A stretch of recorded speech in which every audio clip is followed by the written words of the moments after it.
الحمد للہ الذی ہدانا لہذا وما كنا لنہتدی لولا ان ہدانا اللہ لقد جاءت رسل ربنا بالحق والصلاة والسلام علی سید اسلم ما فی الوجود سر اللہ کل موجود نقطۃ دائرۃ الوجود صاحب لواء الحمد والمقام المحمود سید عن المجدد والمصطفى الامجد وبالقاصة الوجود صاحب لواء الحمد والمقام المحمود سید عن المجدد والمصطفى الامجد وبالقاسم محمد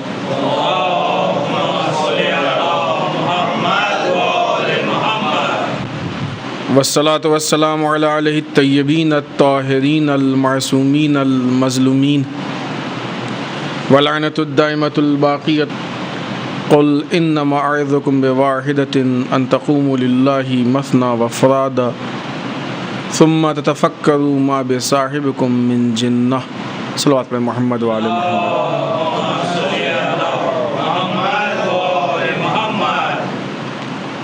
قرآن مجید کی آیت شریفہ جس میں ارشاد رب العزت ہو رہا ہے قل انما اعظکم، اے میرے حبیب آپ ان سے کہہ دیجئے کہ میں تمہیں ایک چیز کی نصیحت کرتا ہوں، بواحدۃ، ایک چیز کی نصیحت کرتا ہوں، ان تقوموا للہ، کہ تم اللہ کے راستے میں قیام کرو، مثنی و فرادا، دو دو ایک ایک کر کے، ثم تتفکروا ما بصاحبکم من جنہ، اس کے بعد تم اس بات کی فکر کرو کہ تمہارے ساتھی میں یہ جنون کیوں نہیں پایا جا رہا۔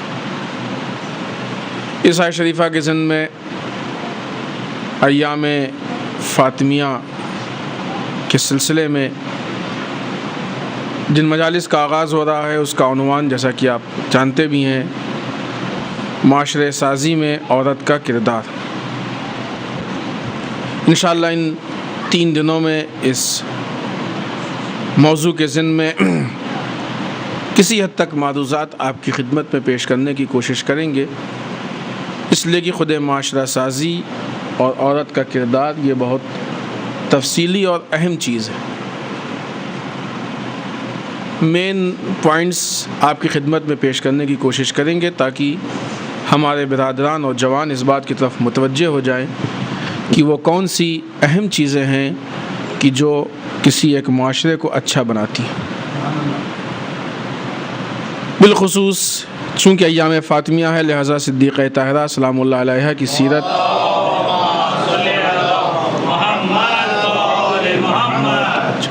کے ضمن میں گفتگو ہوگی۔ جس آیت شریفہ کو ہم نے آپ کی خدمت میں پیش کیا ہے، صدیقہ طاہرہ نے اپنی پوری زندگی میں اس آیت شریفہ کے عملی نمونہ اور تفسیر ہونے کی مکمل کوشش کی ہے اور ہوئی۔ آیت بہت واضح الفاظ میں کہہ رہی ہے کہ ہم تم کو ایک چیز کی نصیحت کرتے ہیں کہ اللہ کے راستے میں قیام کر دو۔ اللہ کا راستہ صرف جنگ نہیں ہوتا ہے، اللہ کا راستہ اللہ کا بھیجا ہوا نظام ہوتا ہے۔ اس نظام کو کبھی رائج کیا جاتا ہے، کبھی پیش کیا جاتا ہے، اور جب اس نظام پہ خطرہ محسوس ہوتا ہے تو اس کا دفاع کیا جاتا ہے۔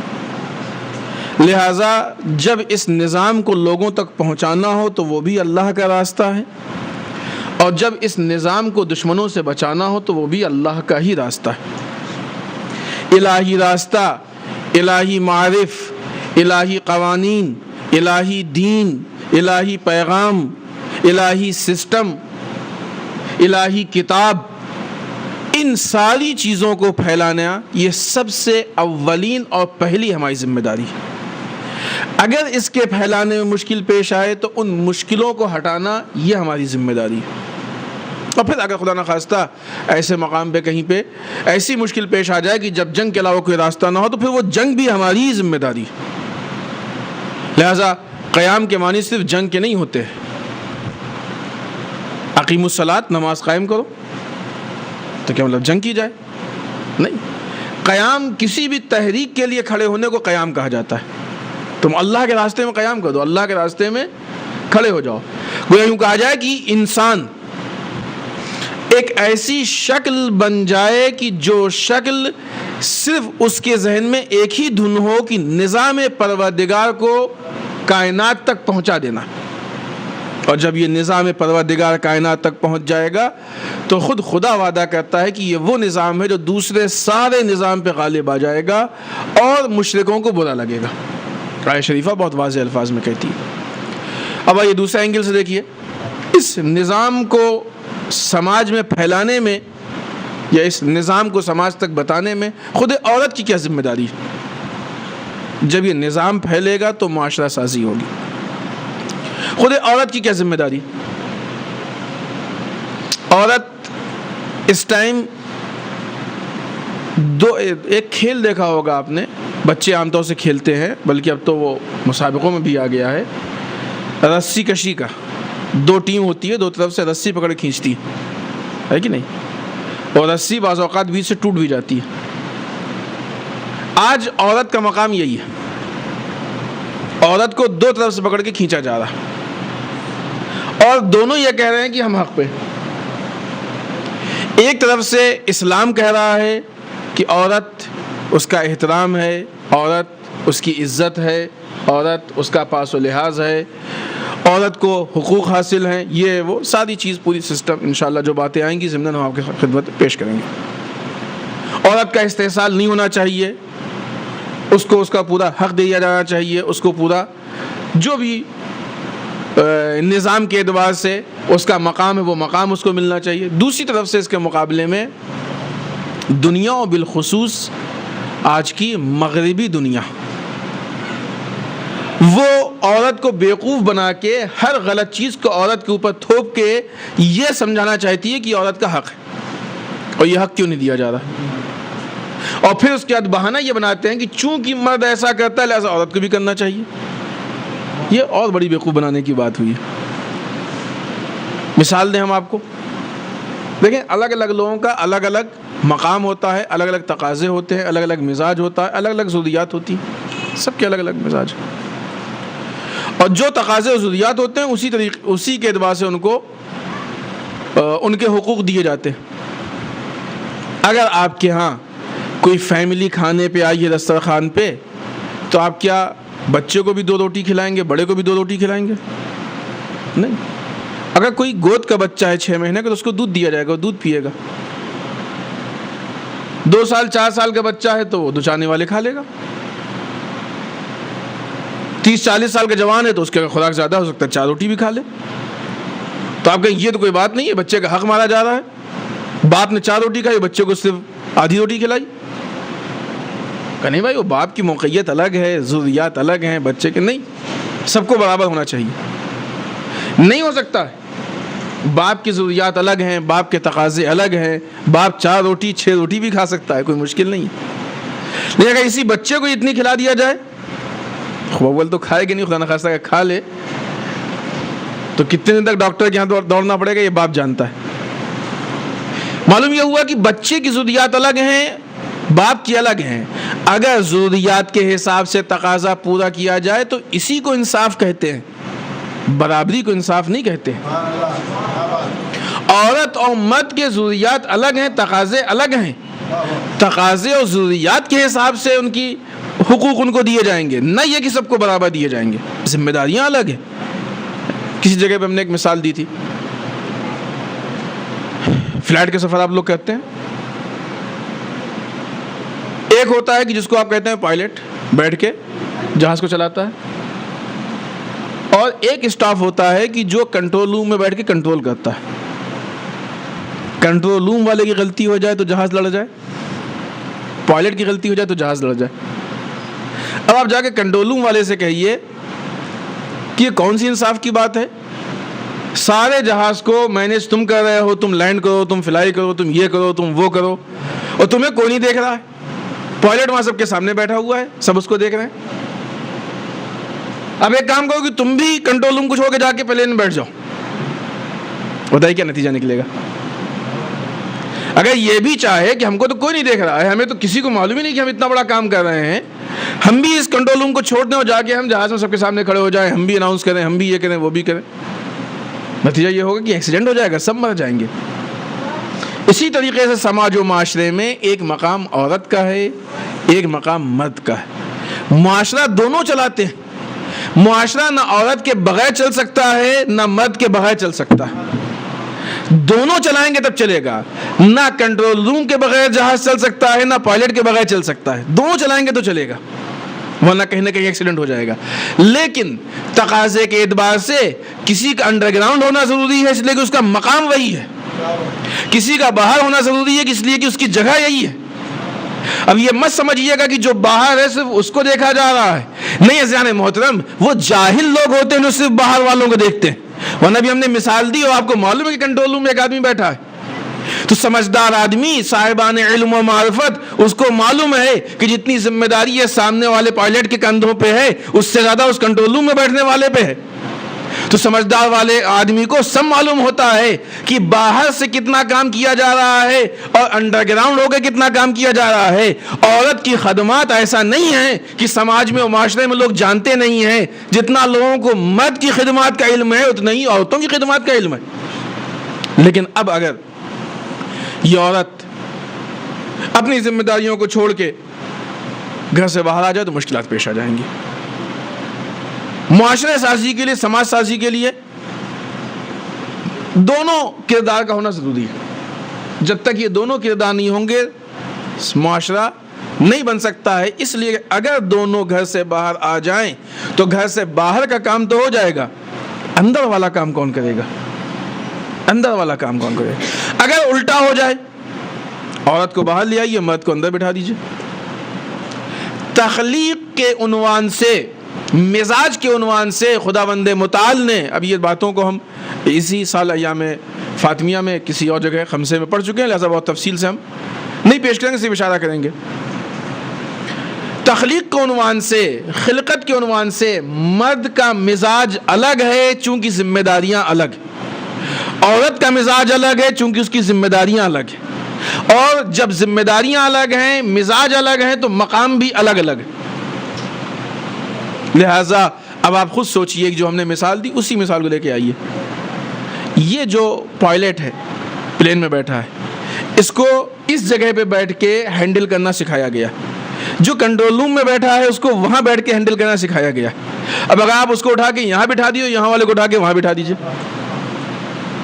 پھر بھی ایکسیڈنٹ ہونا ہی ہونا، جہاز نہیں چل سکتا، اس لیے کہ یہاں کے جو مزاج و تقاضے ہیں ان تقاضوں کو یہی پورا کر سکتا ہے، وہ نہیں، اور وہاں کے جو تقاضے ہیں ان کو وہ پورا کر سکتا ہے، یہ نہیں۔ اسی طریقے سے گھر کے اندر بیٹھ کے جو معاشرہ سازی عورت کر سکتی ہے وہ گھر کے باہر رہ کے مرد نہیں، اور جو گھر کے باہر رہ کے مرد خدمات انجام دے سکتا ہے وہ عورت گھر کے اندر نہیں۔ اب یہ عورت اگر باہر نکل آئے تو یہ مرد کا کام نہیں کر پائے گی، مرد گھر میں بیٹھ جائے تو عورت کا کام نہیں کر پائے گا۔ کیوں؟ اچھا یہ بھی ہم بھول جائیں کہ مرد قوی ہے، بعض اوقات ہوتا ہے، بعض لوگ سمجھتے ہیں کہ معاشرہ بنانا مرد کا کام ہے اور عورت کا کام یہ ہے کہ جو ہم معاشرہ بنا دیں اسی کے پیچھے بس چلتی رہے۔ نہیں، معاشرہ دونوں مل کے بناتے ہیں، یہ بہت غلط فہمی ہے، بلکہ مرد سے زیادہ عورت کا کردار ہوتا ہے اس میں، اس لیے کہ ہم وہ بنتے ہیں جو آغوش مادر میں ہماری ماں بنا دیتی ہے ہم کو۔ ابتدائی تعلیم ماں کے آغوش میں ہوتی ہے، ماں ہمارے مزاج کو جس طرف موڑ دیتی ہے ہمارا مزاج اتر جاتا ہے۔ بہت سے واقعات مشہور ہیں، بہت سے لطائف مشہور ہیں، بہت سی کہانیاں مشہور ہیں کہ کامیابی کے عنوان سے بھی جب انسان کسی کامیابی کے مقام پہ پہنچا تو اس نے کہا کہ مثلا ہماری ماں کا اس میں کردار ہے، ہماری بیوی کا کردار ہے، کسی نے کہا ہماری بہن کا کردار ہے۔ کوئی ہے پسے پردہ کہ جو اندر رہ کے اندر سے اتنا سپورٹ کر رہا ہے، کر رہی ہے وہ خاتون کہ اس کو کمال پہ پہنچا رہی۔ اسی طرح سے بہت سے نگیٹو کردار بھی ایسے ہیں کہ جب وہ اپنے کیفر تک پہنچے، اپنے نتیجے تک پہنچے تو انہوں نے یہ کہا کہ اگر ہماری ماں نے یا مثلا فلاں خاتون نے یہ غلطی نہ کی ہوتی تو آج ہم اس مقام پہ نہ پہنچتے، چاہے وہ پازیٹیو کردار ہو چاہے وہ نگیٹو کردار ہو، دونوں کردار کے پیچھے کسی نہ کسی خاتون کا ہاتھ ہوتا ہے۔ معاشرے سازی سے پہلے ایک اہم چیز ہے خود سازی، اپنے آپ کو۔ در واقع یہ خود سازی ہے جو معاشرہ سازی ہوتی ہے۔ خود سازی کسے کہتے ہیں؟ معاشرہ سازی کہتے ہیں جہاں پورا سماج اچھا بن جائے، پورا سماج خوبصورت ہو، سماج میں کوئی خرابی نہ پائی جائے، کوئی گڑبڑی نہ پائی جائے، کوئی کمی نہ پائی جائے، کوئی غلطی نہ پائی جائے، اچھائیاں پائی جائے، سماج میں ہر طرح کی اچھائیاں ہوں، اس کو معاشرہ سازی کہتے ہیں۔ خود سازی کسے کہتے ہیں؟ انسان اپنے آپ کو اتنا اچھا بنا لے کہ اس کے اندر کوئی خرابی نہ ہو، اس کو خود سازی کہتے ہیں۔ اگر ہر انسان اپنے آپ کو اچھا بنا لے تو معاشرہ خود بخود اچھا ہو جائے گا۔ اگرچہ اس میں ایک دوسرا رخ ہے کہ اس کے باوجود معاشرہ سازی کے لیے کچھ چیزوں کی ضرورت ہے، وہ انشاءاللہ ہماری شاید تیسرے دن کی پرسوں کی گفتگو میں، آخری گفتگو میں وہ بات آئے کہ معاشرہ سازی کے لیے دوسرا پہلو کیا ہے، لیکن حد اقل یہاں تک آنے کے بعد پھر معاشرہ سازی کافی حد تک ہو جائے گی۔ تو اب ہماری بات اس مقام پہ پہنچی کہ انسان اکیلے معاشرہ نہیں بناتا ہے، مرد عورت مل کے معاشرہ بناتے ہیں، مرد کا اپنا مقام ہے، عورت کا اپنا مقام ہے، مرد کی اپنی ذمہ داریاں ہیں، عورت کی اپنی ذمہ داریاں ہیں۔ اگر یہ مرد خود سازی کر لے تو معاشرہ سازی اپنے آپ ہو جائے۔ یہ جو خود سازی ہے، یہ خود سازی، اس کی بنیاد ہر انسان کی ماں کے ہی آغوش میں پڑتی ہے۔ جب تک ماں ایک سماج و معاشرے کو اچھا نہیں بنائے گی، اس وقت تک معاشرہ نہیں بن سکتا ہے۔ آئیے ہم آپ کے سامنے عملی مثال پیش کریں۔ صلوات پڑھیں محمد والے محمد۔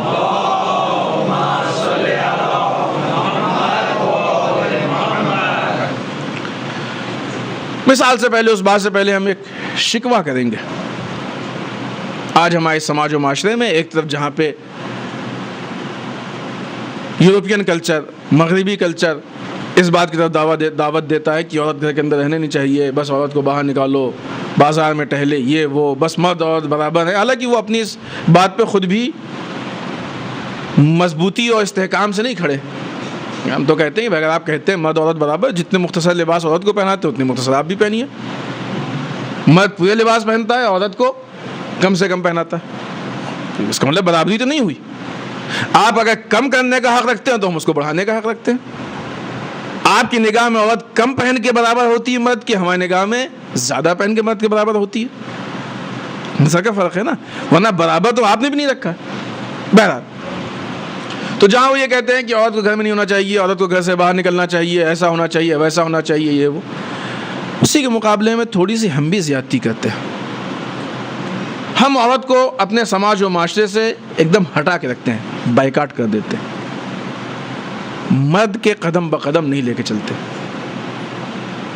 اب انشاءاللہ اس گفتگو میں اگر یہ بات ہم آپ کے سامنے واضح کر لے گئے کہ سماج و معاشرے کی بنیاد پڑتی ہی عورت کے ہاتھوں سے، تو لہٰذا عورت کا مضبوط ہونا زیادہ ضروری ہے، اس لیے کہ یہ جیسا بنا دے گی مرد ویسا بن جائے گا۔ اب اگر یہ خاتون دین کے عنوان سے مرد جا کے زیادہ دین حاصل کر رہا ہے، عورت کم، مرد کی تربیت زیادہ ہو رہی ہے، عورت کی کم۔ مثلا دیکھیں ہمارے یہاں، اب یہاں کے بارے میں ہم کو اتنی معلومات نہیں ہے، لیکن عام طور سے رواج ہے، اس کو کوئی عیب بھی نہیں کہہ سکتے کیونکہ رواج میں شامل ہے، لیکن کوشش کریں اس رواج کو توڑیں۔ ہمارے یہاں عام طور سے جماعتوں میں آپ دیکھیے عورتوں کا نظام کم ہوتا ہے، مردوں کے لیے جماعت ہوتی ہے، تصور نہیں ہوتا کہ عورتوں کے لیے بھی جماعت ہو سکتی ہے۔ عام طور سے جو روزانہ کے وعظ و نصیحت ہوتے ہیں اس میں عورتیں شامل نہیں ہوتی ہیں، مجلسوں میں عام طور سے عورتیں شامل نہیں ہوتی۔ اچھا، یہ مرد جب سن کے بھی جاتے ہیں، ہونا تو یہ چاہیے کہ ہر مرد جب بھی کچھ علم لے کے جائے تو جا کے اپنے گھر کی خاتون سے ڈسکس کرے، اس کو اپڈیٹ کرے۔ یہ بھی جاتے ہیں تو عورت کو اس لائق نہیں سمجھتے ہیں کہ اس سے ڈسکس کرے۔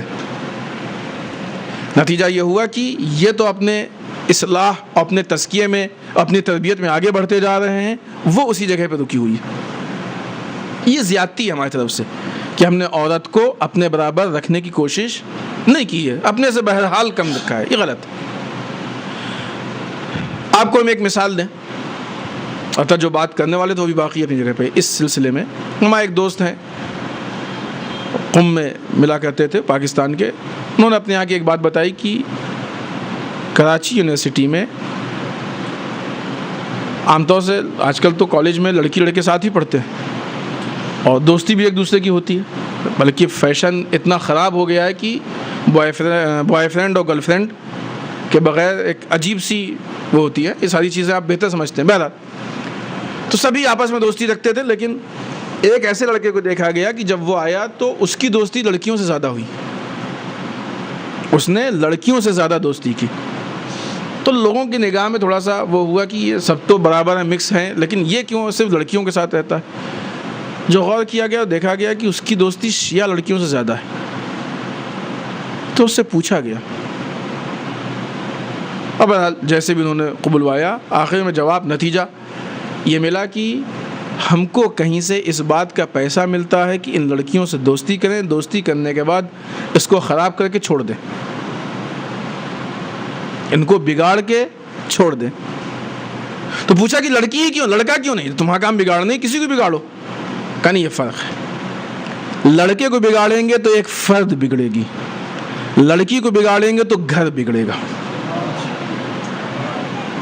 دیکھیں شیطان نیگیٹو راستے میں کتنا ہوشیار ہے، ہم کو پازیٹیو راستے میں بھی اتنا ہی ہوشیار ہونا چاہیے. لڑکے کی تربیت ہوگی تو ایک فرد بنے گا، لڑکی کی تربیت ہوگی تو ایک گھر بنے گا.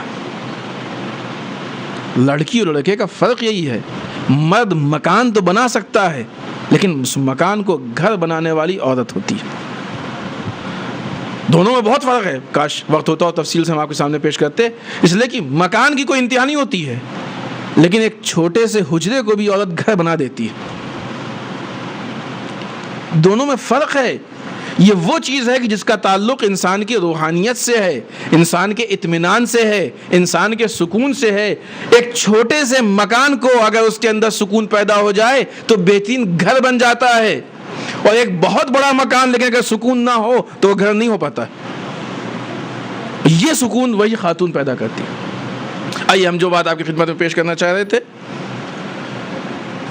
وہ یہ کہ جس وقت رسول اکرم صلی اللہ علیہ وآلہ وسلم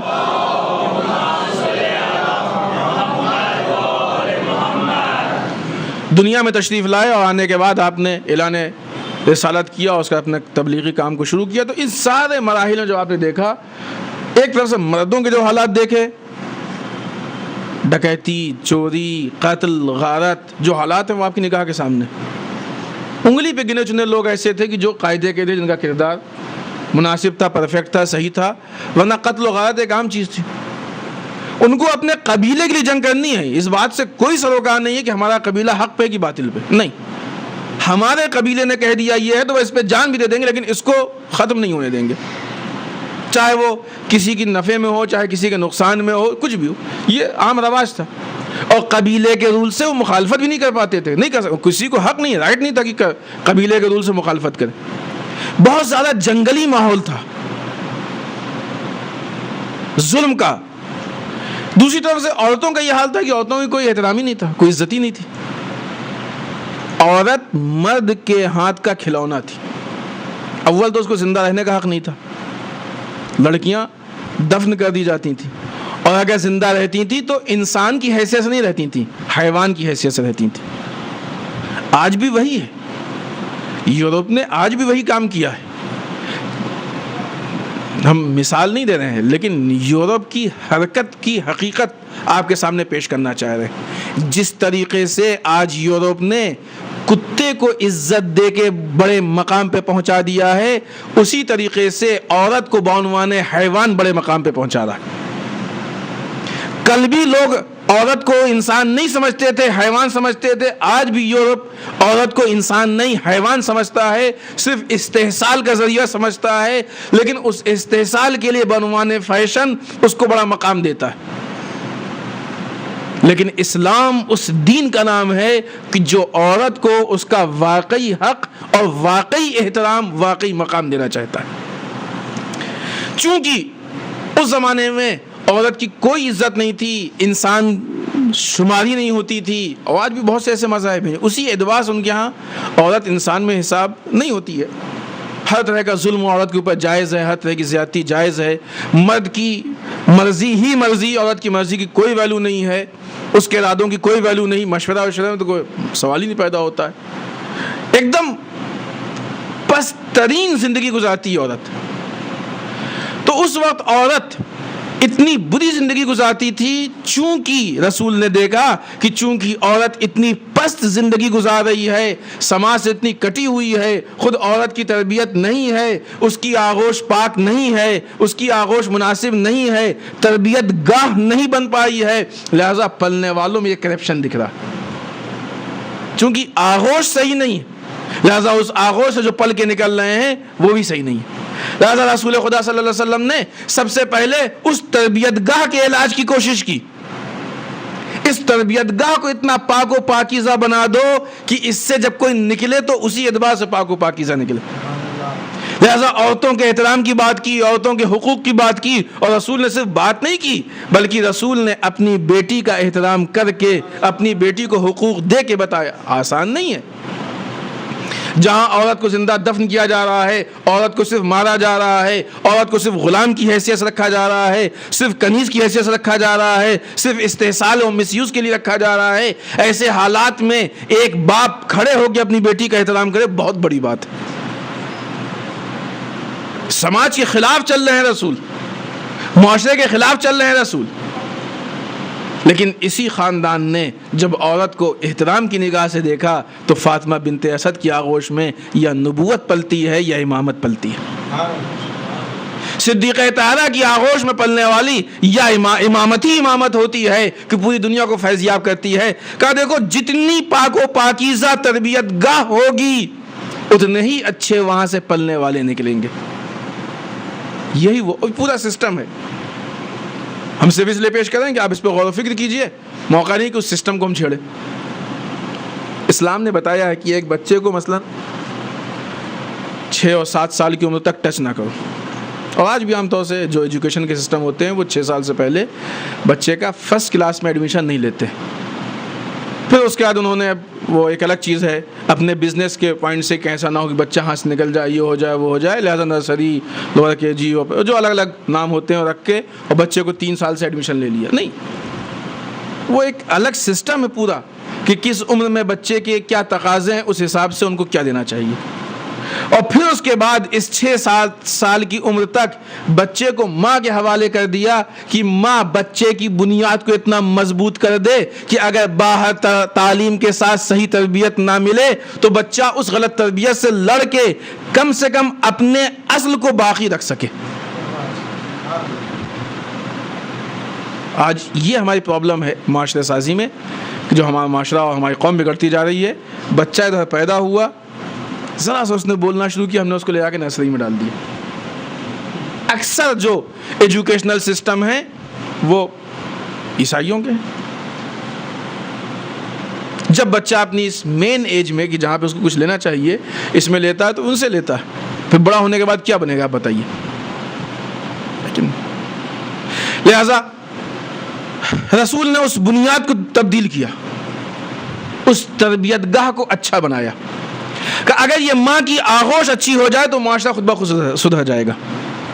اور وہ مثال یاد کیجیے، ہم نے آپ کو یونیورسٹی کی مثال دی ہے۔ ایک لڑکا بگڑتا ہے تو شخص بگڑتا ہے، فرد بگڑتی ہے، لڑکی بگڑتی ہے تو گھر بگڑتا ہے، اور پھر یہ گھر نہیں ہوتے ہیں، آہستہ آہستہ پھیلتے ہیں۔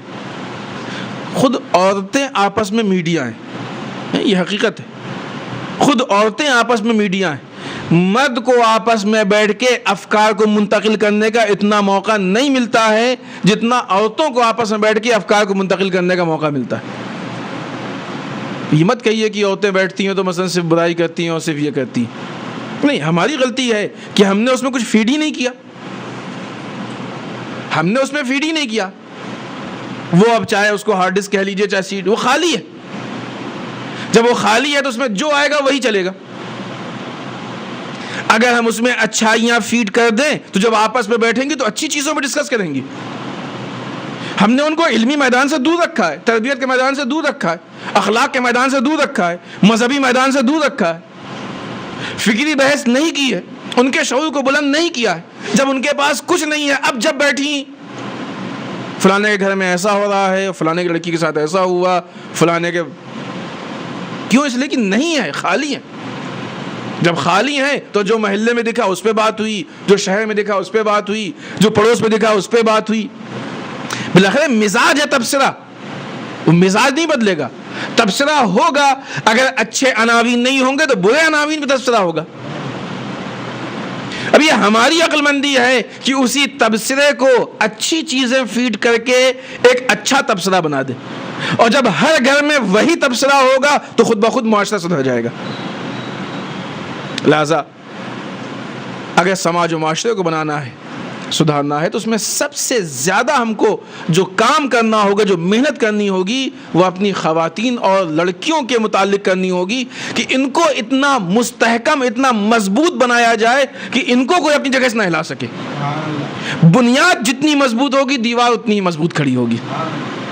یہ بنیاد ہے، دکھائی نہیں دیتی ہے لیکن مضبوط. سب کو معلوم ہے کہ اس پلر کے نیچے کوئی بنیاد ہے، اگرچہ کسی کو نہیں دکھ رہی ہے. اسی طریقے سے عورت بھی جب گھر کے باہر ایک مرد اور بچے کی شخصیت دکھتی ہے تو دیکھنے والا سمجھ جاتا ہے کہ گھر کی خواتین کتنی اچھی ہیں. اور اگر گھر کے باہر ایک مرد اور ایک بچے کی غلط شخصیت دکھتی ہے تو ہر آدمی سمجھ جاتا ہے کہ اس کے گھر کا ماحول کیا ہے. لہذا خود سازی کا وہ مرحلہ کہ جہاں ہر انسان کو اپنے نفس کو، اپنی ذات کو بہتر بنانا ہے، اس کو بہتر بنانے کے لیے ایک اچھی تربیت کی ضرورت ہے اور ایک اچھی تربیت گاہ کی ضرورت ہے. اب آئیے، یہ تو بات ہو گئی ان چیزوں پہ کہ جو یہ وسائل ہیں، کہ جن وسائل کے ذریعے سے ایک معاشرہ اچھا بنتا ہے، جس میں بہترین وسیلہ ایک معاشرے کو اچھا بنانے کے لیے، ایک معاشرے کو خوبصورت بنانے کے لیے بہترین وسیلہ ایک عورت ہے کہ جو ایک معاشرے کو، ایک سماج کو اچھا بنا سکتی ہے، خوبصورت بنا سکتی ہے، اچھے مقام تک پہنچا سکتی ہے، پرفیکٹ، اچھا سے اچھا. آیا اب یہ معاشرے میں ملے گا کیا؟ کس چیز کے ذریعے سے عورت اچھا بنائے گی؟ یہاں پہ دو چیزیں، صلوات پڑھے محمد والے محمد.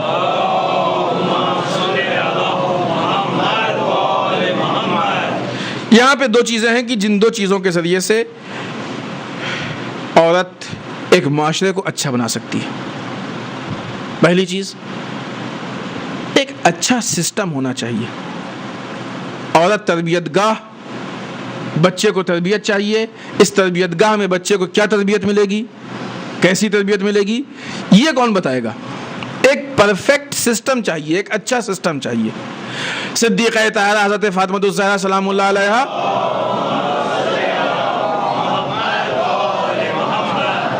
ارشاد فرماتی ہیں خطبہ فدق میں، اطاعتنا نظاما للملہ، ہماری اطاعت ملت کے لیے نظام ہے، سسٹم ہے.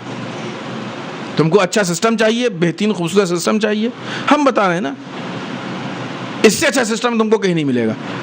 ہماری اطاعت بہترین سسٹم ہے، بہترین نظام ہے. اس کا مطلب کہ اللہ کا جو بھیجا ہوا نظام ہے وہ کائنات میں صدیقہ طاہرہ کی نگاہ میں سب سے اچھا نظام. اب یہ ایک الگ بات ہے کہ کیا دلیلیں ہمارے پاس ہیں کہ اللہ کے بھیجا ہوا نظام دوسرے نظام کی نسبت اچھا ہے، یہ ہمارے اس موضوع میں شامل نہیں ہے. کبھی گفتگو ہوئی تو اس پہ بھی ہم آپ کے سامنے دلیلیں پیش کریں گے اور بتائیں گے کہ کیسے وہ اچھا ہے. خدا کا بھیجا ہوا الہی نظام سب سے اچھا نظام ہے. معاشرے کو اچھا بنانے کے لیے دو چیزوں کی ضرورت ہوتی ہے. ایک اچھا نظام چاہیے ہوتا ہے کہ اس اچھے نظام کو پھیلایا جائے. جب تک یہ اچھا نظام، اچھا سسٹم پھیلے گا نہیں، اس وقت تک معاشرہ اچھا نہیں بنے گا، خوبصورت نہیں بنے گا. صدیقہ طاہرہ کی زندگی کو دیکھیے کہ صدیقہ طاہرہ نے اپنی زندگی میں ہر لمحہ اس بات کی کوشش کی کہ اس اچھے نظام کو ہم کائنات تک پھیلا دیں، لوگوں تک پہنچا دے. لہذا ان حالات میں جبکہ مدینے کے حالات اچھے نہیں تھے، ان حالات میں جبکہ امام علی پہ مظالم ہو رہے تھے، جبکہ لوگ امام علی کے مقابلے میں مخالفت میں آ گئے تھے، ان حالات میں بھی صدیقہ طاہرہ کی کوشش یہ ہوتی تھی کہ انصار و اصحاب کے گھروں میں جا کے قرآن کی تعلیم دیا کرتی تھی. آج ذرا سا ہمارے اوپر حالات خراب ہو جایا کرتے ہیں تو ہم نماز بھول جاتے ہیں، قرآن کا پڑھنا بھول جاتے ہیں. اگرچہ بعض اوقات تو ویسے ہی بھولے رہتے، اچھے حالات میں بھی بھول جاتے. صدیقہ طاہرہ اس ماحول میں، جس کو ہم اپنے زمان میں کہہ سکتے ہیں کہ بڑا ٹینشن کا زمانہ ہے، ٹینشن نہیں تھا صدیقہ طاہرہ کو، کوئی ٹینشن نہیں تھا. یہ وہ لوگ ہیں کہ جن کے یہاں مکمل اطمینان تھا، ہر حال میں مطمئن رہا کرتے تھے، نفس سے مطمئنہ پایا جاتا تھا ان کے یہاں. یہ آپ کو اپنی اصطلاح کی بڑا ٹینشن تھا، مولانا کیا کریں، وہ نہیں پڑھ پائے قرآن، آج نہیں ترجمہ پڑھ پائے قرآن کا. ان حالات حالات میں بھی صدیقہ طاہرہ کی کوشش یہ تھی کہ گھروں میں جا کے قرآن کی تعلیم دے. اور نہیں معلوم ہم نے اس بات کو ایام اعزا کے اس مجالس میں آپ کی خدمت میں پیش کیا کہ نہیں. اگرچہ بہرحال یہ ایک موضوع ہے اور اس کی طرف اشارہ کرتے ہیں. قرآن خود ہمارے سماج و معاشرے میں محجور ہے, متروک ہے, ہم نے قرآن کو اپنایا نہیں, جبکہ نظام وہی ہے, سسٹم وہی ہے. اب آپ اہمیت دیکھیے, صدیقہ طاہرہ اتنے خراب حالات میں بھی جا کے لوگوں کے گھروں میں ان کو قرآن پڑھا رہی ہیں. اور آج ہم جو کہ یہ دعویٰ کرتے ہیں کہ صدیقہ کے چاہنے والے, صدیقہ کے ماننے والے, صدیقہ سے محبت کرنے والے, ان کے ایک حکم پہ جان دینے والے, ہم اچھے حالات میں بھی قرآن نہیں پڑھ پاتے. عزیزان محترم, یہ زبانی دعوے ہم لوگوں کو چھوڑ دینا چاہیے. دعوے ہمیشہ عملی ہونا چاہیے. ہم سب کی بات نہیں کر رہے ہیں, حتماً بہت سے لوگ پڑھتے ہوں گے, ان کی بات کریں جو نہیں پڑھتے ہیں بیچارے. قرآن پڑھنا صرف اس کے ٹیکسٹ کو پڑھنا نہیں کہتے ہیں. قرآن کوئی بھی کتاب پڑھی جاتی ہے, کتاب کے پڑھنے کا مطلب یہ کہ اس کو انسان سمجھے حد اقل کہ اس میں لکھا کیا ہے. کم سے کم کچھ نہیں, نہ کے برابر حد اقل ترجمے کی حد تک پڑھیں. ہم کو تو پڑھنے نہیں آتا, ترجمہ تو بہت بڑی چیز ہو گئی, تفسیر اور بڑی چیز ہو گئی. تو سماج و معاشرے کو بنانے کے لیے سب سے پہلی چیز جو صدیقہ طاہرہ نے پیش کی وہ یہ کہ الہی نظام کو لوگوں تک پہنچا دو, لوگوں تک پھیلا دو. اس لیے کہ جب تک لوگوں کے سامنے نظام ہی نہیں ہوگا, لوگوں کو نظام کا علم نہیں ہوگا, لوگوں کو نظام معلوم نہیں ہوگا, تو لوگ عمل کس پہ کریں گے. آج ہماری مشکل بھی یہی ہے کہ آج ہم دنیا سے کیا اس بات کا شکوہ کریں کہ تم یہ نہیں مانتے ہو, تم وہ نہیں مانتے ہو. سب سے بڑا شکوہ اپنی قوم سے ہے کہ جب مسلمان اسلامی قوانین پہ عمل نہیں کرے گا تو پھر مسلمان کی شکل میں دشمنان اسلام میں گھس آئیں گے. ایسی صورت میں پھر مسلمانوں کو آتنکوادی نہیں کہا جائے گا تو کیا کہا جائے گا. اس کی وجہ یہ ہے کہ ہم نے اپنے عمل میں اسلام کو نہیں پیش کیا. انہوں نے نیگیٹو طریقے سے اسلام کو پیش کرنے کی کوشش کی. ادھر سے اسلام نہیں پیش ہوا, ادھر سے اسلام کے نام پہ ایک غلط چیز پیش ہو گئی, لہٰذا اسی کو دنیا نے اسلام سمجھ لیا. یہاں سے چونکہ کچھ تھا ہی نہیں, لہٰذا اس کو کوئی جواب نہیں ملا. نتیجہ یہ ہوا کہ اسلام کی امیج دنیا کے زمانے میں, دنیا کے سامنے خراب ہوتی چلی گئی. تو سب سے پہلی چیز جو معاشرے سازی کے لیے وہ کوئی بہت اچھا اور بہترین اور کامیاب نظام و سسٹم ہوگی جو کسی معاشرے کو اچھا سے اچھا بنا لے. صدیقہ طاہرہ نے اس لیے اس نظام اتنی جانفشانی کی ہے, اتنی کوشش کی ہے اس نظام کے لیے. آئیے دوسرا پہلو بتائیں, پھر دونوں کو ملا کے, اور میرے خیال سے اس کے بعد پھر کوئی پوائنٹ نہیں نکال سکتے ہیں, دامن وقت میں گنجائش نہیں. دوسرا کام کیا صدیقہ طاہرہ نے, جب بھی کوئی قیمتی چیز سامنے آتی ہے تو اس کے جہاں چاہنے والے پیدا ہوتے ہیں وہیں اس کی مخالفت کرنے والے بھی پیدا ہو جاتے ہیں, وہیں اس سے دشمنی رکھنے والے بھی پیدا ہو جاتے ہیں. جب یہ نظام دنیا میں آیا, جب یہ نظام لوگوں کے سامنے آیا, تو جہاں لوگوں کو یہ نظام اچھا لگا, لوگوں کو یہ نظام پسند آیا, لوگوں نے اس کو اپنانا شروع کیا, وہیں اس نظام کے دشمن بھی پیدا ہو گئے. صدیقہ طاہرہ اسی حال میں کہ جہاں نظام کو لوگوں تک پہنچانے کے لیے گھر گھر جا رہی ہیں, اسی عالم میں صدیقہ طاہرہ اس نظام کے ڈیفنس کے لیے دربار تک بھی جا رہی ہیں. صدیقہ طاہرہ نے اپنی زندگی میں دونوں پہلو پیش کیے. اب آپ یہ پوچھیں گے کہ یہاں جانے سے کیا معاشرہ بنا اور وہاں جانے سے کیا معاشرہ بنا. جب نظام نہیں بچے گا تو معاشرہ کیا بنے گا. صدیقہ طاہرہ قیامت تک کی دنیا کے لیے بہترین نظام کو پیش کر کے اور اس بہترین نظام کا تحفظ کر کے ہم پہ احسان کر رہی ہیں کہ جب بھی معاشرے میں کوئی حسن اور اچھائی دیکھنا تو ہماری قربانی کو یاد کر لینا کہ اگر فاطمہ دربار میں نہ گئی ہوتی تو اس نظام کو کوئی بچا نہیں سکتا تھا. صدیقہ طاہرہ کیوں گئی دربار میں؟ سوچنے کی بات ہے. ہمارے گھر کی خواتین نہیں ہیں کہ تھوڑا سا کام ہوا گھر سے باہر ٹائم پاس کے لیے مال میں, نہیں معلوم یہاں ہوتا ہے کہ نہیں ہوتا ہے, لیکن ہم عام حالات کی بات کر رہے ہیں.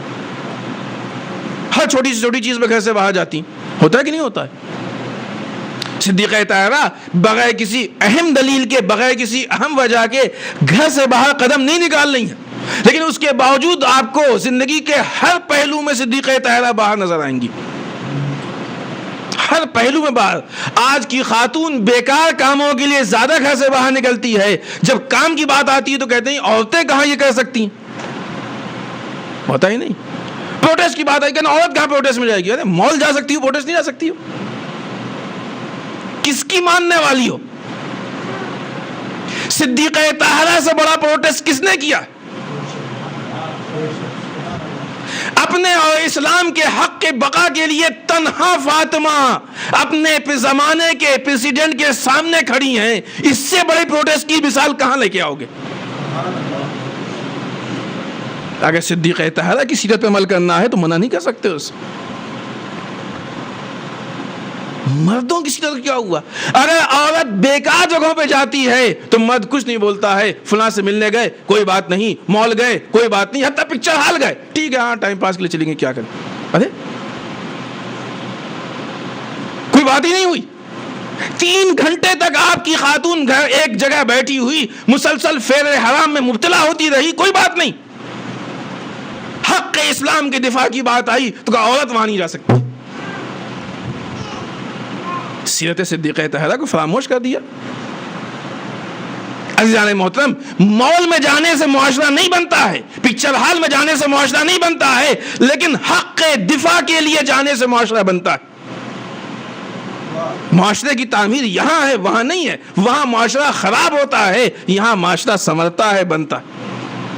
ہم ہی نہیں کریں گے نہ جائیں, واقعی قصدوں تو جائیں, لیکن جو رول ہے جو اصول ہے وہ ایک تفصیلی چیز ہے, وہ بہتر جانتے ہو نہیں جانتے ہو پوچھ لیجئے گا. لیکن اس کا حق اس سے زیادہ ہے.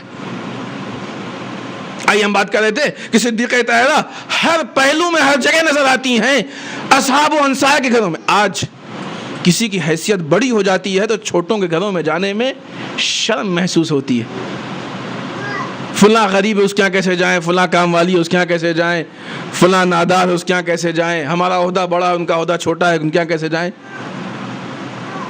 کنیز خدا, خاتون جنت, رسول کی وہ اکلوتی بیٹی کہ جس کے احترام و استقبال کے لیے رسول خود کھڑے ہوتے تھے. یہ احترام نسبت کا احترام نہیں ہے, یہ حقیقی احترام ہے.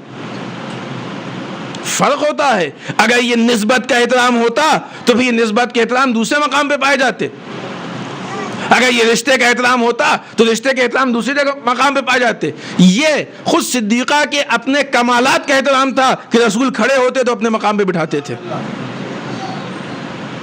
اتنی محترم خاتون, لیکن جب وقت پڑا تو انصار اور اصحاب کے گھروں میں چلی گئی, اس لیے کہ یہ سوچ لینا کہ ہم وہاں نہیں جا سکتے یہ انسان کا ایگو ہے, انانیت ہے, تکبر ہے, جو انسان کو بھی خراب کرتا ہے, معاشرے کو بھی خراب کرتا ہے. انسان اصلاح کے لیے جا سکتا ہے. اصحاب و انصار کے گھروں میں گئی کہ نہیں گئی؟ جنگ احد کا وہ منظر یاد کیجئے کہ جس وقت جنگ احد میں یہ بات مشہور کر دی گئی کہ رسول اس دنیا سے رخصت ہو گئے, اور حتیٰ یہاں تک اعلان کیا گیا کہ رسول مر گئے ہیں, تم لوگ اپنے اپنے مذہب پہ واپس پلٹ جاؤ. اعلان ہوا کہ نہیں؟ قرآن مجید نے بھی اس کے متعلق اپنی بات پیش کی ہے کہ کیا جب رسول چلے جائیں گے تم اپنے دین واپس پلٹ جاؤ گے؟ سوال کیا. ایسے حالت میں وہ جو اپنے کو بڑا بڑا سورما سمجھتے تھے وہ لوگ میدان سے بھاگ رہے ہیں. عزیزان محترم, فوج کی شکل میں میدان میں جانا آسان ہے, فوج کے ساتھ میدان میں جانا آسان ہے, لیکن جب پوری فوج میدان سے بھاگتی ہو اس وقت اچھے کا میدان میں جانا مشکل ہے. تصور کیجئے جب کہیں خدا نخواستہ جنگ ہوئی ہو, لڑائی ہوئی ہو, سب لوگ وہاں سے بھاگ رہے ہیں, حالات خراب ہو گئے, رسول مر گئے, نعوذ باللہ یہ ہو گیا وہ ہو گیا, ساری افواہیں, سب لوگ بھاگ رہے ہیں. ایسے حالت میں کس کی ہمت ہے کہ لوگ میدان سے بھاگ رہے ہیں یہ میدان کی طرف جائے؟ ایسے حالات میں جبکہ بڑے بڑے جنگجو اور سورما میدان سے بھاگ رہے تھے نہیں, کہتے تھے اپنے کو کہ ہم جنگجو ہیں سورما, اگر ہوتے تو میدان میں ہوتے نا, بھاگتے کیوں؟ جہاں پہ بڑے بڑے میدان سے بھاگ رہے ہیں وہاں رسول کی یہ بیٹی بعنوان خاتون, پہچانیے عورت میں کتنی شجاعت ہونی چاہیے, بعنوان خاتون جہاں سے بڑے بڑے بھاگ رہے ہیں صدیقہ وہاں جا رہی ہیں. صدیقہ کو راستے میں معلوم ہو گیا کہ ہمارا باپ زندہ ہے, لیکن سن کے لوٹی نہیں, اپنے باپ کے پاس پہنچی, جا کے تیمارداری کی, حتیٰ کہ زخموں پہ مرہم رکھا. تاریخ شاہد ہے, جا کے تیمارداری کی, زخموں پہ مرہم رکھا. ایسے حالات میں یا علی یا صدیقہ یا کچھ گنے چنے لوگ ہیں کہ جو علی کے رسول کے ناصر و مددگار. معلوم یہ ہوا کہ صدیقہ کی سیرت کی نگاہ میں اگر دیکھا جائے تو ایک عورت ضرورت پڑنے پہ میدان جنگ میں بھی جا سکتی ہے. ہم یہ سوچتے ہیں کہ پروٹیسٹ کے میدان میں جا سکتی کہ نہیں جا سکتی ہے. صدیقہ کہہ رہی ہیں کہ میدان جنگ میں جا سکتی ہوں. آج ایک بہت بڑی پالیسی ہے, اور یہ بھی ہمارے موضوع سے باہر ہے لیکن صرف اشارہ کر دیں, ہر وہ چیز کی جو اسلام میں زندگی اور ڈیفینسو حالت پیدا کرنا چاہتی ہے اس کو ختم کرنے کی سازشیں ہو رہی ہیں. ہر وہ چیز کہ جو اسلام میں قومی حیات, قومی زندگی اور ڈیفینسو کیفیت, ڈیفینسو حالت, دفاعی کنڈیشن, دفاعی حالت پیدا کرنا چاہ رہی ہے, اس کی مخالفت ہو رہی ہے. اس لیے کہ اگر ایک عورت, مرد جب آتا ہے پروٹیسٹ میں, کسی مظاہرے میں, تو ضروری نہیں کہ دوسرا مرد بھی آئے, لیکن ایک فطری چیز ہے کہ اگر گھر سے ایک عورت نکل آتی ہے تو پھر شاید ہی کوئی مرد ہو جو گھر میں بیٹھا ہو. توجہ فرما رہے ہیں آپ؟ مرد کے عورت کے آنے میں کتنا فرق ہے. ہو سکتا ہے کہ ایک گھر میں 4 مرد ہوں, 2 مرد ہوں, 3 مرد ہوں, ایک مرد آ گیا, دوسرا نہیں آیا, کہیں اپنے کام پہ, تیسرا گھر میں بیٹھا ہے, چوتھا بازار میں. لیکن اگر کسی گھر سے ایک عورت اگر آ جائے تو پھر مشکل ہے کہ باقی لوگ گھر کے اندر بیٹھے ہوں. لیکن اور بھی فرق ہے, بہت ساری چیز. ہم نے کہا کہ چیز ہمارے موضوع میں اس ٹائم شامل نہیں ہے کہ ہم اس کی تفصیلات میں جائیں کہ اس کے جو اثرات پڑتے ہیں. بہرحال کل ملا کے جو بھی ہو, یہ ایک وہ چیز ہے کہ جہاں پہ دفاع ہے, اسلام کا ڈیفنس ہے. اور جب دفاع کی بات ہوتی ہے, جب ڈیفنس کی بات ہوتی ہے, تو وہاں پہ جو بھی سامنے ہو اس کی ذمہ داری ہوتی ہے کہ دفاع کرنی چاہیے. جہاں صدیقہ طاہرہ کی سیرت ہے, جہاں آپ نے معارف کو پھیلایا, معارف کو بتایا, وہیں معارف کا ڈیفنس بھی کیا, دفاع بھی کیا, اور بتایا کہ دیکھو جب تم قیمتی چیز سماج و معاشرے کے حوالے کرو گے تو اس قیمتی چیز کا تحفظ بھی تمہاری ذمہ داری. تم یہ کیسے سوچ سکتے ہو کہ قیمتی چیز تم لے کے آؤ, دفاع کوئی اور کرے؟ جب قیمتی چیز کی قیمت کو تم پیش کرنے والے نہیں پہچان پائے تو دوسرا کیا پہچانے گا؟ جس چیز کو تم نہیں محسوس کرو دوسرا کیوں محسوس کرنے لگا؟ لہذا صدیقہ طاہرہ نے دونوں پہلو پیش کیے. اگر آپ نے ہر جگہ جا کے, حتیٰ کہ خود دیکھیے آپ دونوں میں, یعنی جہاں پہ آپ تبلیغ کر رہی ہیں وہاں پہ ڈیفینسو چیزیں بھی ہیں, جہاں پہ ڈیفینس کر رہی ہیں وہاں تبلیغ بھی. نہیں معلوم آپ لوگوں نے خطبہ فدق پڑھا کہ نہیں پڑھا ہے, اگر نہیں پڑھا تو حتماً پڑھیے. ایام فاطمیہ ہیں اور ایام فاطمیہ مت سمجھیے ختم ہو گئے, کیونکہ پہلی روایت کے حساب سے شہادت کی تاریخ گزر چکی, دوسری روایت کے حساب سے آج شہادت کی تاریخ ہے. لیکن اس کے علاوہ بھی ایک مناسبت اور ہے صدیقہ کی, 20 جمادی ثانیہ کو ولادت کی تاریخ ہے. تب تک کہ وہ دن ہیں جو صدیقہ طاہرہ سے منسوب ہے. کوئی کتاب پڑھیے صدیقہ طاہرہ سے متعلق, رسول کی اکلوتی بیٹی ہے, کچھ تو حق ہے ہمارے اوپر. سب کچھ قربان کر دیا ہے ہمارے لیے, سب کچھ بتمام معنی سب کچھ قربان کر دیا, تو ہم ایک کتاب پڑھنے کا وقت نہیں رکھتے, نہیں پڑھ سکتے ہیں. ایک کلاس رکھیے, اپنے یہاں کسی عالم سے کہیے کہ آپ آئیے 10 دن 20 دن 15 دن 1 مہینہ ہم کو صدیقہ طاہرہ کی زندگی کے بارے میں تحلیلی گفتگو بتائیے. ہم چاہتے ہیں صدیقہ طاہرہ کو پہچاننا, جس حد تک ہو سکے گا ہم معرفت حاصل کریں. خود مکمل معرفت تو نہیں حاصل کر سکتے, آپ رکھیے, کچھ لوگ جمع ہوئیے, ایسا نہیں کہ علماء منع کریں گے, حتماً بتائیں گے, بشرط ہے کہ لینے والے تو ہونا چاہیے. پہچانے آپ صدیقہ طاہرہ نے اسلام کے لیے کیا قربانی دی, کتنی قربانی دی, کس حد تک قربانی دی. صدیقہ خطبہ فدق اگر نہیں پڑھا تو حتماً پڑھیے. خطبہ فدق کس کس رخ پہ ہے, صدیقہ نے کیا کیا کہا ہے, کیا کیا بتایا ہے, کیا کیا بچایا ہے, ہر پہلوز میں. اور پھر وہ جملہ جو ہم نے آپ کی خدمت میں پیش کیا اسی کا, وَإِطَاعَتُنَا نِظَامًا لِلْمِلَّةِ, ہماری اطاعت ملت کے لیے نظام. وَإِمَامَتُنَا أَمَانًا لِلْفُرْقَةِ, اور ہماری امامت فرقت سے بچا کے رکھتی ہے. یہ بات مکمل نہیں ہو پائی, دامن وقت میں گنجائش نہیں, صرف اشارہ کر کے اس کو ختم کر دیں. جہاں ایک اچھا سماج و معاشرہ بنتا ہے, اچھی چیزیں بنتی ہیں, وہاں پہ اگر ایک طرف سے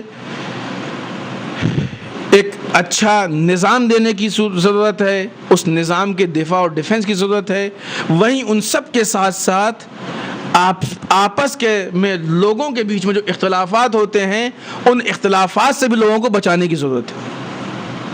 صدیقہ طاہرہ کی حیات میں، آپ کی زندگی میں، آپ کی سیرت میں یہ چیز بہت واضح انداز میں پائی جاتی تھی۔ اتنے حالات خراب ہونے کے باوجود بھی صدیقہ طاہرہ نے مسلمانوں کے بیچ میں، ہم مسلمانوں کی بات کر رہے ہیں، شیعوں کی بات نہیں کر رہے، عام مسلمان، ہر کلمہ گو مسلمانوں کے بیچ میں کسی طرح کا کوئی تفرقہ نہیں پڑنے دیا، جبکہ بے انتہا ایسے مواقع و موارد پائے جاتے تھے کہ جہاں پہ ایک ذرا سی بھی صدیقہ طاہرہ خواہش کرتی تو کہہ سکتی تھی کہ یا علی ایسا کیجئے، اور امام علی کچھ بھی کر سکتے تھے، لیکن اتنے برے حالات کے باوجود، حالات کو نگاہ میں رکھیا، سن ہی رہے ہوں گے مجلسوں میں کیا کیا حالات پیش آئے، کیسے کیسے حالات پیش آئے، کس طریقے سے مظالم کیے گئے، کس طریقے سے آپ کو پریشان کیا گیا، لیکن کسی بھی عالم میں صدیقہ طاہرہ نے ایسا نہیں کہا کہ یا علی بس اب برداشت سے باہر ہو گیا، اب آپ تلوار اٹھا لیجئے۔ ایک مرتبہ بھی امام علی کا تلوار کا اٹھا لینا یہ اس بات کا اشارہ تھا کہ کہیں ایسا نہ ہو جائے کہ آج مسلمانوں کے امت، یہ رسول کی امت دو حصوں میں تقسیم ہو جائے۔ صرف اس چیز کے تحفظ کے لیے کہ امت رسول تقسیم نہ ہونے پائے، مسلمان ایک پلیٹ فارم پہ رہے، نہ نے کتنے مظالم برداشت کیے، کتنے خون کے گھونٹ پی لیے، مرثیہ پڑھ لیا، سب کچھ برداشت کیا، لیکن مسلمانوں کی تقسیم برداشت نہیں کی۔ وَإِمَامَتُنَا أَمَانًا لِلْفُرْقَةِ۔ عجیب بات ہے، ایام فاطمیہ میں لوگ اس طرح کے پہلو اٹھاتے ہیں، اس طرح کی گفتگو زیادہ اٹھاتے ہیں بعض لوگ، سب تو نہیں، کیونکہ ہماری بات جب ہوتی ہے تو پھر ان سے متعلق ہوتی ہے جو ایسا کرتے ہیں۔ میسج بہت آتے ہیں ایسے واٹس ایپ پہ، دوسری چیزوں پہ، کہ جس میں ایسے جملے ہوتے ہیں کہ جو اس افتراق کو پیدا کر سکتے ہیں۔ تعجب کی بات ہے کہ جس صدیقہ طاہرہ نے اسی افتراق سے بچنے کے لیے پیغام بھی دیا، خطبہ فداء میں دربار میں کھڑے ہو کے کہا کہ ہماری امامت تم کو افتراق سے بچا سکتی ہے۔ جس صدیقہ طاہرہ نے اتنی بڑی بڑی قربانیاں دی کہ امت مسلمہ آپس میں تقسیم نہ ہونے پائے، جو لعنت و تبرہ جس ڈھنگ سے آج ہم کر رہے ہیں، اس سے کہیں زیادہ صدیقہ طاہرہ کر سکتی تھیں، امام علی کر سکتے تھے، لیکن نہیں کیا۔ جو کام امام علی نے نہیں کیا وہ امام علی کا چاہنے والا کیسے کر سکتا ہے؟ امام علی کو ہی تو مانتے ہیں نا، کسی اور کو نہیں مانتے۔ ہم دیکھیں نا امام علی نے کیا کیا۔ کیا صدیقہ کی شہادت کے بعد بھی امام علی نے اسلام پہ کوئی احسان نہیں کیا؟ خلافت اسلامی پہ کوئی احسان نہیں کیا؟ عزیزان محترم، فرق یہ ہوتا ہے کہ جب یہاں دکھایا جاتا ہے تو ذات دیکھی جاتی ہے، جب علی دیکھتے ہیں تو اسلام کی حمایت دیکھی جاتی ہے۔ یہ مت دیکھو کہ کون ہے، یہ دیکھو کہ جہاں بیٹھا ہے وہ منصب اسلام ہے، اس لیے کہ اب ذرا سی بھی مشکل پیش آئے گی تو یہ مشکل ذات تک محدود نہیں ہوگی، یہ مشکل اسلام تک پہنچے گی، مسلمانوں تک پہنچے گی۔ امام علی مسلمانوں کے آپسی افتراق کو برداشت نہیں کر سکتے تھے، صدیقہ طاہرہ برداشت نہیں کر سکتی تھیں۔ کتنی عجیب بات ہے، کتنی تکلیف دہ بات ہے جناب فاطمہ کے لیے کہ ایک مرتبہ ہو سکتا ہے روز محشر سوال کریں ایسے لوگوں سے کہ تمہارے سمجھ میں نہیں آیا کہ جس اتحاد کے لیے ہم نے اتنی بڑی بڑی قربانیاں پیش کر دی ہیں، تم نے ہمارے ہی نام پہ اس اتحاد کو توڑ دیا۔ حق ہے کہ نہیں صدیقہ کو سوال کرنے کا؟ جس اتحاد کے لیے ہم نے اتنے مظالم برداشت کر لیے، اتنی بڑی بڑی قربانیاں دے دی، تم نے ہمارے ہی نام لے کے ہم ہی کو ذریعہ بنا کے اس اتحاد کو توڑ دیا۔ یعنی تم نے ہمارے مقصد کو پائمال کر دیا۔ بس دامن وقت میں بالکل گنجائش نہیں۔ آج کی تمہیدی گفتگو تھی، باقی کے 2 دنوں میں انشاءاللہ جو بھی معلومات ہم آپ کی خدمت میں پیش کر سکیں گے پیش کریں گے۔ اس حد تک مظالم برداشت کیے، 2 پہلو پیش کریں گے اور بس یہی مصیبت کا ذکر ہے۔ یہ خاتون اتنی صابرہ ہے کہ اپنے پسلی کے درد کو اپنے شوہر کو بھی محسوس نہیں ہونے دیا۔ اتنی صابرہ خاتون زبان کھول کے شکوہ کر دے، سبت علیہ مصائب لو انہا سبت علیہ میں سے نہ لے لیا، اے بابا آپ کے بعد جو ہم پہ مصیبتیں ڈھائی گئیں اگر روشن دن پہ پڑ جاتی تو تاریخ شب میں تبدیل ہو جاتا۔ اتنی صبر کرنے والی خاتون اگر اپنے مظالم کو گنا دے تو یقیناً کوئی بہت بڑی مصیبت ہے۔ عزیزان محترم، صدیقہ کے درد کو محسوس کرنا ہو، آپ کسی ایسے اپنے دوست سے بیان کیجئے جو مسلمان نہ ہو، اس سے کہیے کہ تم یہ بتاؤ کہ ایک ایسی خاتون کی جس کی کمر جھکی ہوئی ہو، جب وہ چلتی ہو تو اس کو سہارے کے لیے عصا کی ضرورت پڑتی ہو، تمہارے حساب سے اس کی ایج کیا ہوگی؟ کیا 18 سال کی خاتون ایسی ہو سکتی ہے؟ 18 سال کی عمر، کمر جھکی ہوئی، ہاتھ میں عصا، اللہ رے اللہ کتنی مصیبت۔ عزیزان محترم، وہ مصیبت کا عجیب مرحلہ آپ کی خدمت میں ہم پیش کرنا چاہیں گے کہ جس وقت صدیقہ طاہرہ امام علی کے ولایت کے تحفظ کے لیے گھر کے دروازے پہ دق الباب ہوا، بس چند جملے اور آپ کی زحمت تمام، آپ کی آوازیں بلند ہو گئیں، آپ مصاب ہوئے۔ صدیقہ طاہرہ گھر کے اندر ہیں، یا علی آج ہماری یہ ذمہ داری ہے کہ تحفظ ولایت کے لیے ہم آپ سے پہلے دروازے پہ جائیں۔ ظالم دروازے پہ آیا، ابو الحسن کو باہر نکالو، کہ نہیں ابو الحسن باہر نہیں نکلیں گے۔ ظالم کہہ رہا ہے ہم دروازہ توڑ دیں گے، خود روایت میں اس کے الفاظ ہیں، ہم دروازہ توڑ دیں گے، بار بار دروازے پہ لات مار رہا ہے۔ اللہ رے اللہ، شجاعت فاطمہ زہرا کہ دروازہ نہیں ٹوٹ رہا ہے۔ عزیزان محترم، ایک مرتبہ دروازے پہ آگ لگائی گئی، لکڑیوں کو جمع کیا گیا، آگ لگانے کے بعد دروازے پہ دھکا مار رہا ہے، دروازہ نہیں گر رہا ہے۔ ایک مرتبہ ظالم کہتا ہے ہماری نگاہ پڑی، فاطمہ کا ہاتھ دیکھا کہ جو دروازے پہ تھا، ایک ایسا تازیانہ فاطمہ کے ہاتھ پہ مارا کہ فاطمہ نے دروازے کو چھوڑ دیا، درد سے بلبلا گئی، دروازے کو چھوڑ دیا۔ اب جب صدیقہ نے دروازے کو چھوڑا، ہم نے ایک لات ماری، جلتا ہوا دروازہ درد سے الگ ہو کے گر گیا۔ ہائے صدیقہ کے سامنے دروازہ، پیچھے دیوار، رسول کی بیٹی دو دیوار کے بیچ میں پس گئی۔ ایک مرتبہ ایسی چیخ نکلی کہ پورا مدینہ مانو ہل گیا ہو، اے وزا دوڑو، ہمارا محسن شہید ہو گیا۔ خدا آپ کو کسی غم نہ لائے سوائے غم اہل بیت کے۔ لو آزادارو، فاطمہ بے ہوش ہو کے گر گئی، ملعون گھر کے اندر داخل ہوا، امام علی کے گلے میں رسن پڑ گئی، امام علی کو کھینچ کے لے جایا گیا۔ جیسے ہی غش سے واقع ہوا، اے وزا ہمارے والی و وارث کہاں ہیں؟ اے بی بی ان کو دربار میں لے جایا گیا، اے بی بی ان کو دربار میں لے جایا گیا۔ عزیزان محترم، صدیقہ کی پسلی ٹوٹ چکی تھی، لیکن اس ٹوٹی ہوئی پسلی میں اپنے درد کا احساس نہیں کیا، علی کے تحفظ کے لیے دربار میں آ گئی۔ عزیزان محترم، خدا نہ کرے کسی کی پسلی میں کسی کو چوٹ لگی ہو، لیکن اگر خدا نہ خواستہ کسی کو لگی ہوگی تو شاید وہ ذرا سا صدیقہ کی اس مصیبت کا احساس کر سکتا ہے۔ عزیزوں، جب پسلی میں چوٹ لگتی ہے تو بعض اوقات انسان کی سانس لینے میں بھی تکلیف ہوتی، انسان اٹھتا ہے تو تکلیف ہوتی ہے، انسان بیٹھتا ہے تو تکلیف ہوتی ہے، ہلنے ڈلنے میں تکلیف ہوتی ہے۔ ہائے فاطمہ دربار تک گئی، جب تک زندہ رہی علی کو محسوس نہیں ہونے دیا کہ پسلی ٹوٹی ہوئی ہے۔ ہائے غسل کے وقت علی جیسا صحابی چیخ پڑا، اے سلمان، رسول کی بیٹی رخصت ہو گئی اور ہمیں احساس نہ ہونے دیا کہ پسلیاں زخمی ہیں۔